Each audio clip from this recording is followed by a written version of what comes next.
afternoon. Good afternoon. That was such an amazing introduction. I was looking around to see who you were talking about. I was like, me. So thank you for having me again. I am Charlotte Claiborne, the Executive Director for the Bridge Center for Hope. I'm going to assume that majority of you already know or have heard about the facility itself.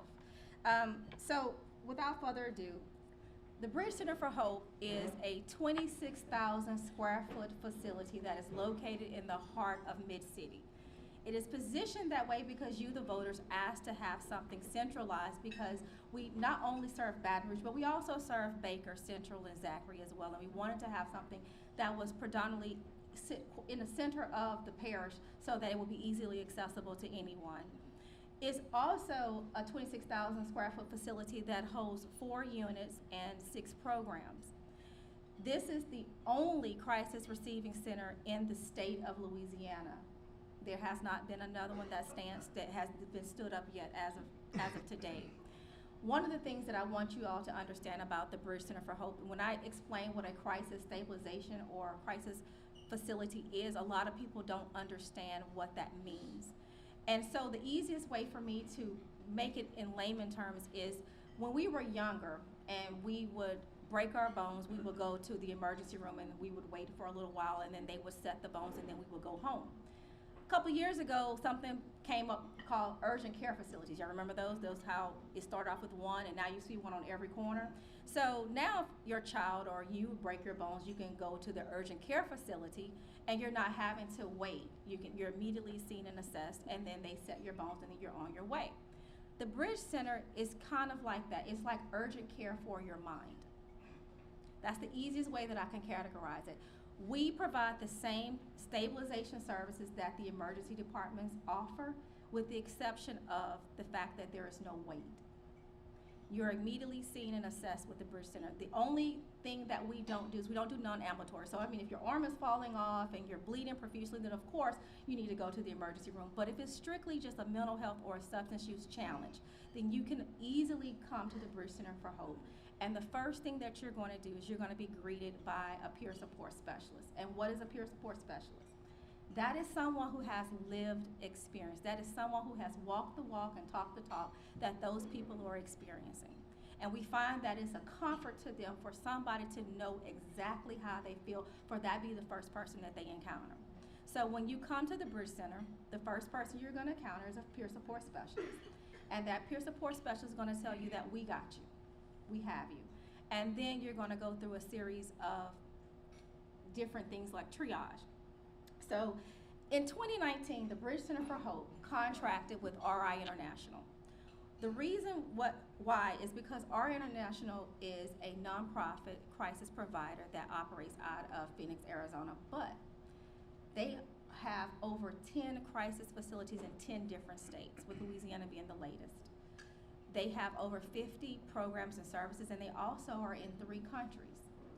So they've been doing this since 1990, and one of the things that the board was looking for was a provider that would be able to hit the ground running, someone that we didn't have to wait, because we had already waited 4 years.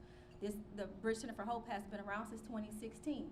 The vote did not pass until 2018, so we knew that we couldn't wait another minute longer, because if you go to the coroner's website and you look at the number of CECs, which is coroner emergency certificates, and PECs, which is physician emergency certificates, which basically deals with people involuntary commitments, that number continually rose every single year, and we hit our plateau in 2016 at 8,201 individuals.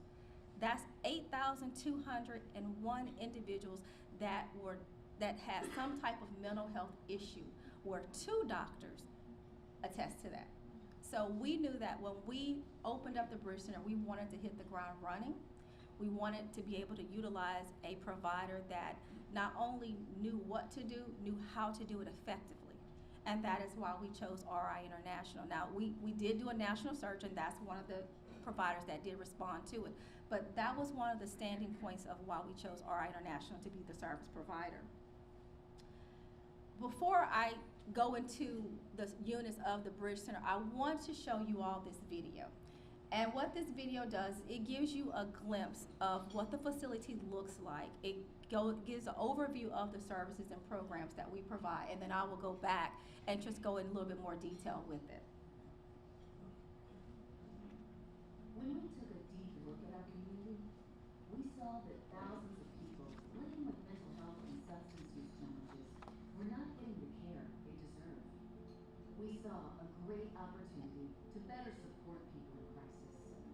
For many years, people in crisis were being dropped off at already overcrowded emergency rooms and local jails, which made our community say, there has to be a better way.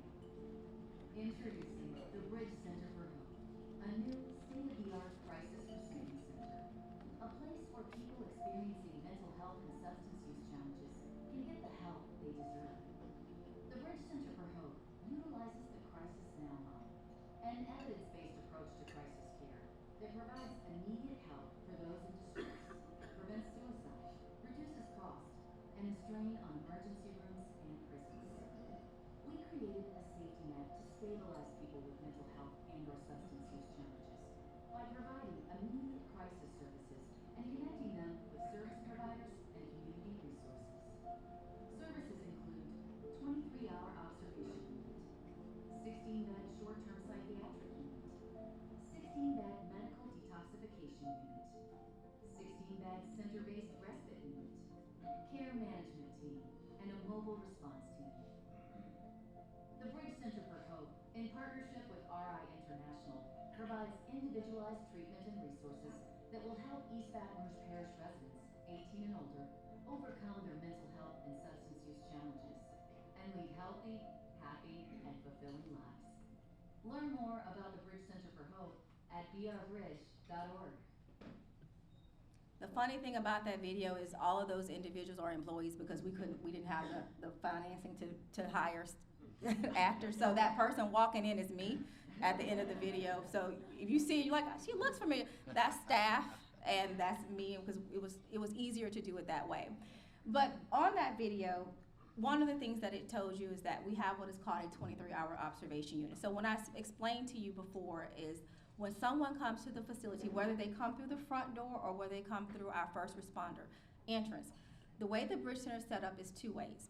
If yourself, or you're coming or you're bringing a loved one, you will enter through the front door, which is our lobby.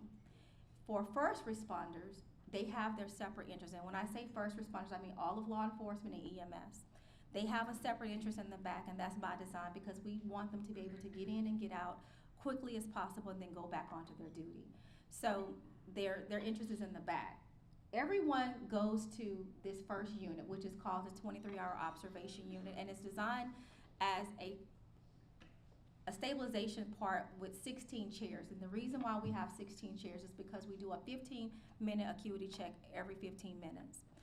In this unit, it is staffed with a psychiatrist, psychiatric nurse practitioners, licensed mental health professionals, nurses, certified peer support specialists, and milieu specialists. And a milieu specialist is somebody, what we used to call like an orderly, or somebody to keep the unit in check. In this unit, everyone that comes, whether they come through the front door or through the back door, is going to get a psychiatric evaluation. They're going to get a nursing assessment. They're going to get a clinical assessment. And it is during those assessments that determines where that person goes next. 70% of the individuals that come to the facility can be stabilized within that first 23 hours. However, there are some individuals that are not able to be stabilized in that first 23 hours. And if they can't, then we have other means.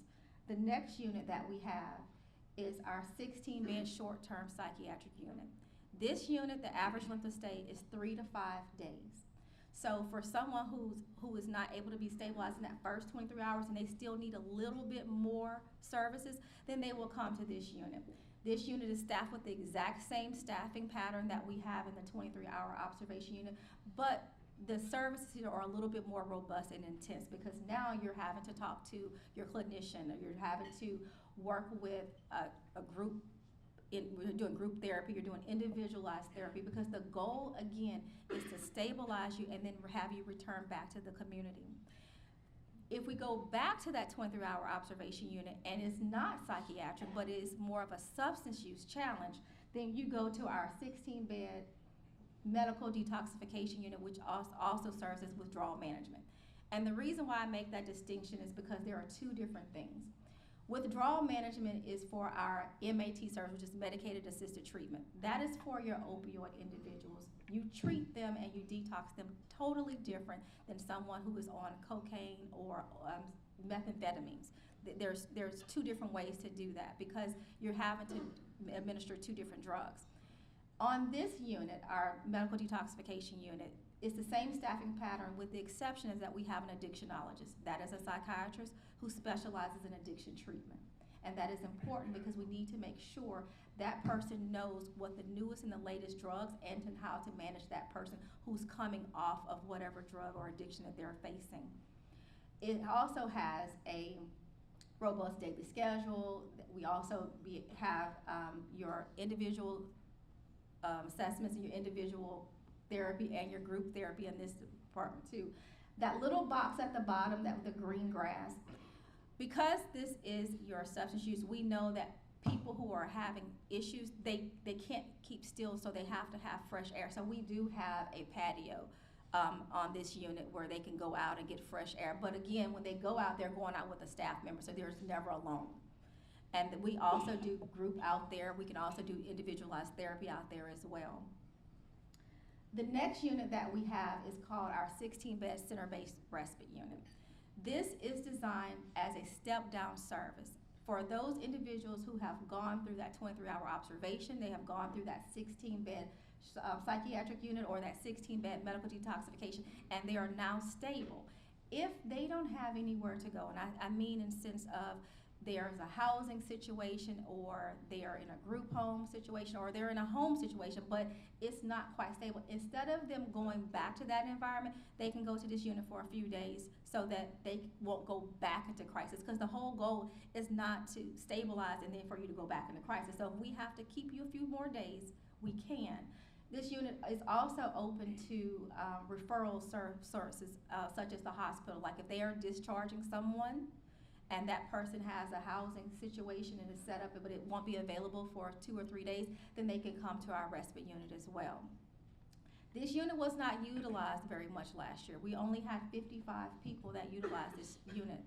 And because of that, what we ended up having to do was suspend it to be able to take that staff and utilize them in the other 3 units. But we will eventually come back to this one because we know the importance of being able to not go back into crisis and having to be able to step away just for a moment so you can get your bearings together. When I spoke earlier, I spoke that we had 4 units and we had 6 programs. One of those programs is our care management team. That is a 2-person team that is with a peer support specialist and it is with a licensed mental health professional. And what they do is they work on the discharge planning of every single person that comes in the facility. We call them guests. We do not call them patients. We do not call them clients. We treat everybody like they're at home because the whole point is that we got you.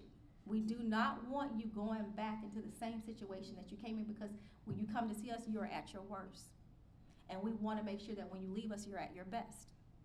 So with our care management team, what they do is they work on your discharge plan. They start looking at what's the best outcome. They start talking to you yourself, the person who's in the facility. What's good for you? What's the best outcome for you? Do you need to go to a 28-day residential program? Do you need to go to a group home? Do you need to go to this provider? Before you leave the Bridge Center for Hope, you're going to leave with a behavioral health appointment and you're going to leave with a physical health appointment, because in order to take care of your mind, you also have to take care of your body.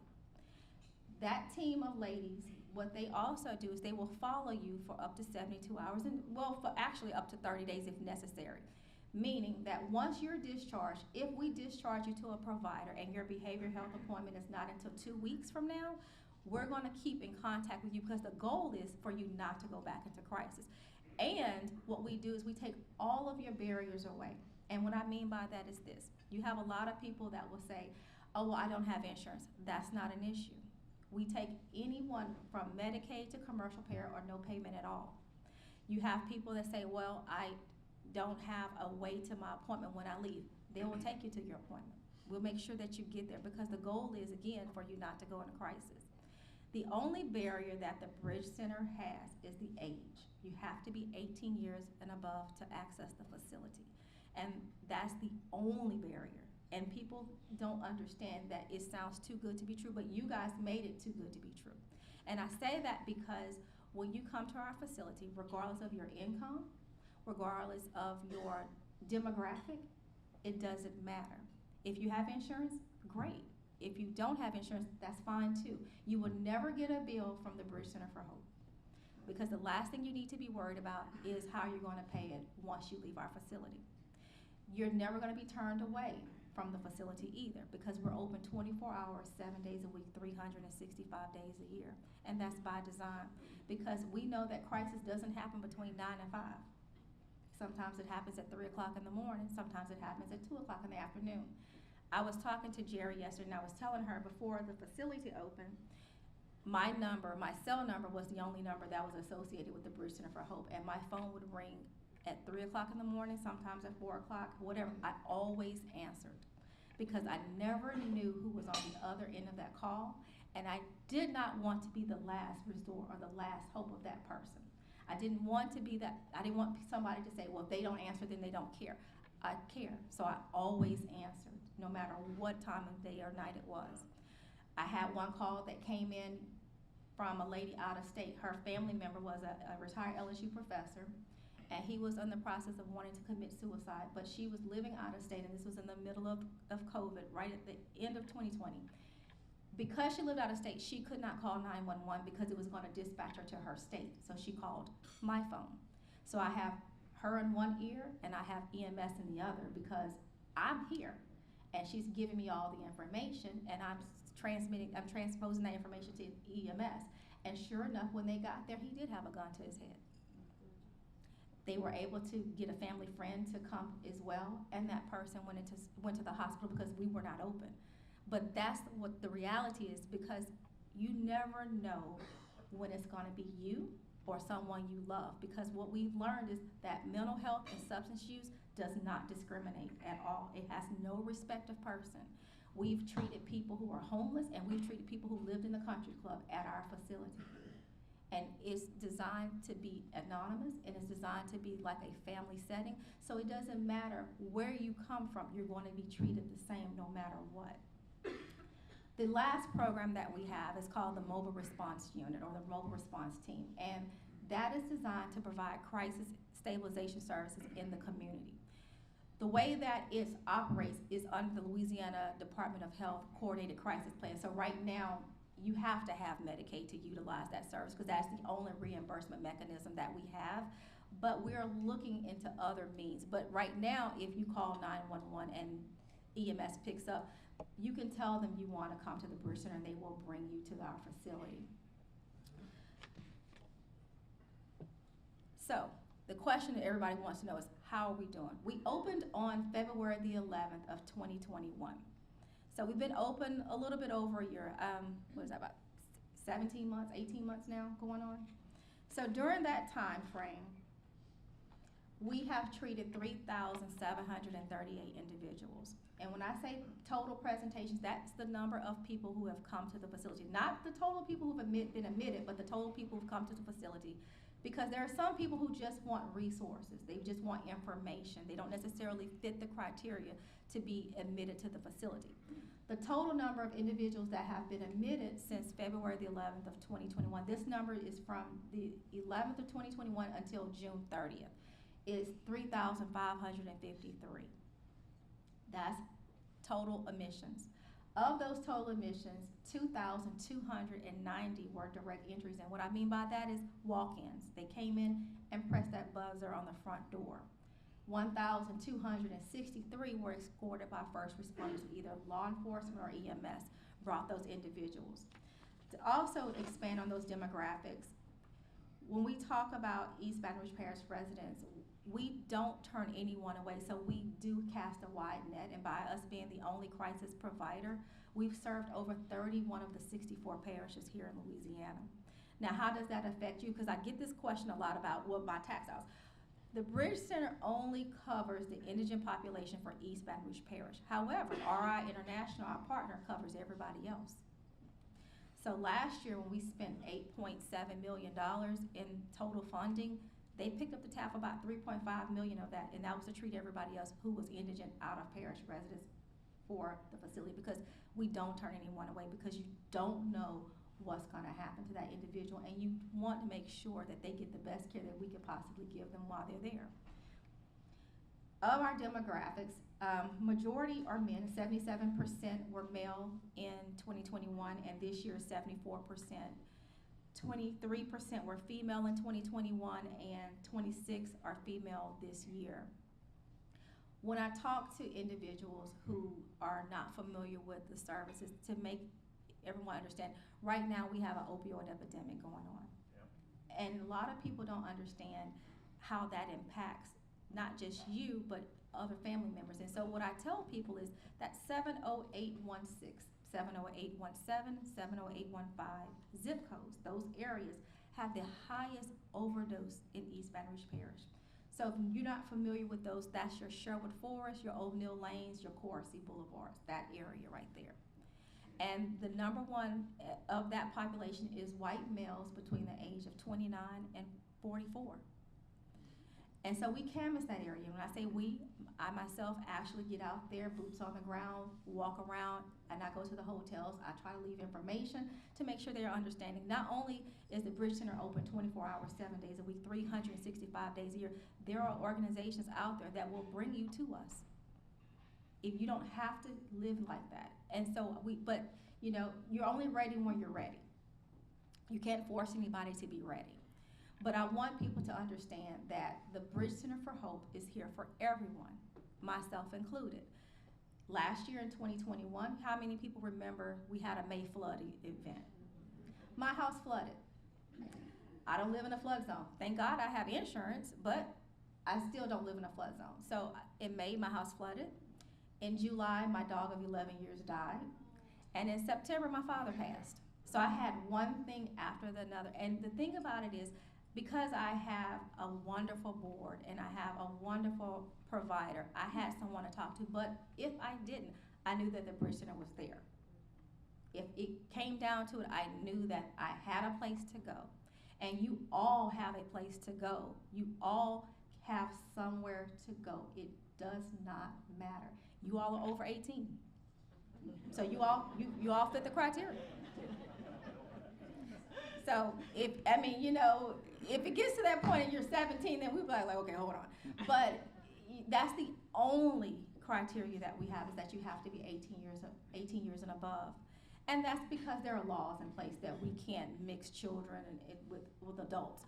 But other than that, there is no barrier for you to access care at this facility, unless you just decide you're not ready. And then you know what? We have what is called a no wrong door policy. And what does that mean? You can come as often as you like, because what we know is recovery, it doesn't happen just one time. It requires a constant effort. Sometimes you have to go and come back and go and come back. And each time you go and come back, we're gonna say, hey, how you doing? Come on, we got you. It doesn't matter how many times you have to access that facility. And I think a lot of people feel like, oh, I can't keep going. Yes, you can. Because at some point, you're going to get it. And when you get it, you're going to be able to pass it on to someone else. And even if you in this room do not need it, you know somebody, or you know somebody who knows somebody who's going to need the services at the facility. And you're going to remember, oh, wait, they're open. Oh, wait, they're calling me at 10 o'clock at night. Oh, wait, it's 4 o'clock in the morning. You just never know, but our doors are always open. See? Any questions?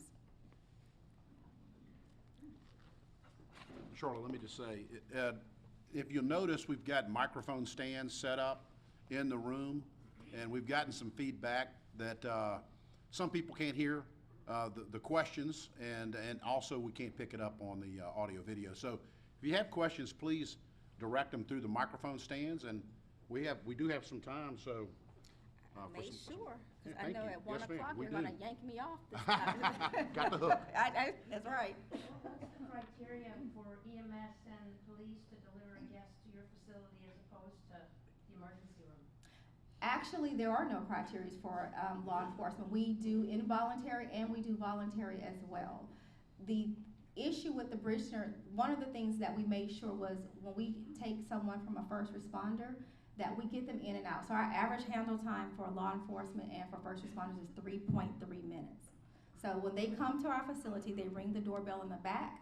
One of our staff members comes out, they bring that individual in, we get whatever collateral information we need to, and then we send them on their way, because what we've learned is the longer they linger, the more agitated that person becomes. So it's easier for us to get them in and out. So that's why they have their own separate entrance in the back. So right now, last year our average handle time was 3.53 minutes, and this year right now we're hovering at about 3.3. I have a question, let me follow that up. So how are you getting the EMS and police to deliver guests to you instead of the emergency? It's by choice. Okay. It's by choice. I have two questions. I'd kind of like to know what your funding sources are, like, private pay, all that. But I'd also like to know how many of those 3,500 people that were admitted, that received services, how many of those ended up being repeats? Do you kind of keep percentages on that? So our, we call them duplicates, is about 18% from last year. So I'm going by 2021 numbers because that's what I have. So our duplicates are about 18%. Right now we're hovering about 16% from January till June. Okay, and that's not double counting, they're 3,500 individuals, and then 18% of them are coming back? Correct. Okay. And then to answer your first question, 80% of our population is Medicaid. The 18% is Bridge Center, meaning that population is indigent, and what we do is we have a Medicaid application enrollment center in our facility. So for those who come in who do not have coverage, and if they qualify, then we try to get them set up on Medicaid, because a lot of the outpatient providers, you have to have insurance, with the exception of Capital Area Human Services. So we try to make sure that they start the application process, because it takes about a week to 2 weeks. So that way when they go to that new provider, they'll already be in the system. And then we have about 2% that's either Medicare or commercial payers. This is a testimonial. My son was a guest. He battled, he's vet, came home with PTSD, dual diagnosis, tried to commit suicide a number of times, and fought addiction for over 10 years.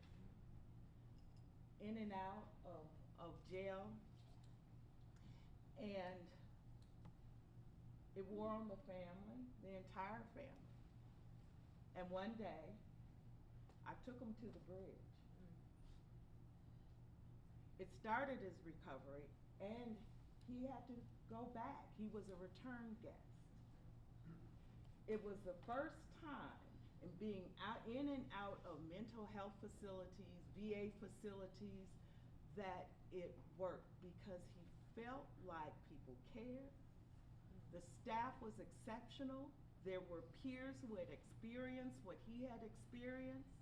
They designed a care plan unique to him and put him in a continuum of care. He's now a peer support specialist.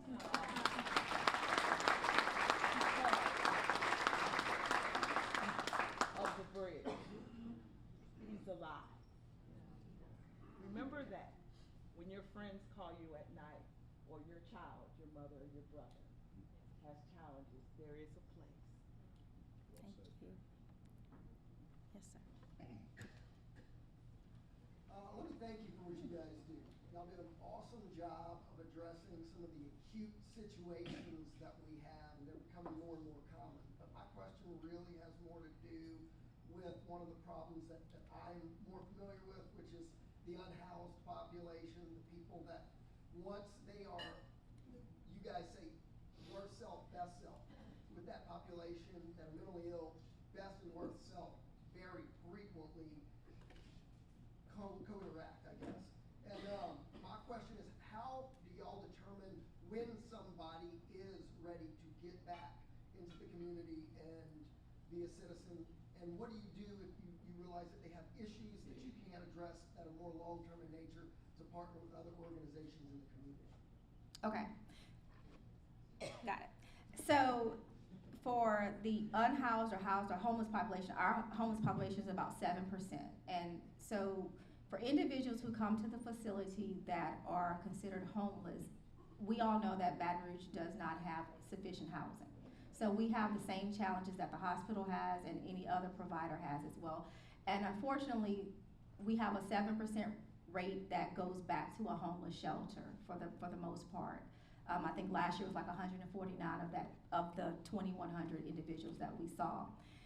To answer your second part of the question, what was it? Well, it was, when do y'all determine they're ready to get back out? Okay. And then how do you partner with the organizations that can provide longer-term housing? So the other part to that question is we have what we call as a continuum of care. The whole point is to be able to stabilize that individual and then partner them with whatever services, whether it be housing, whether it be education, whether it be mental health or so forth and so on. That's what that care management team does.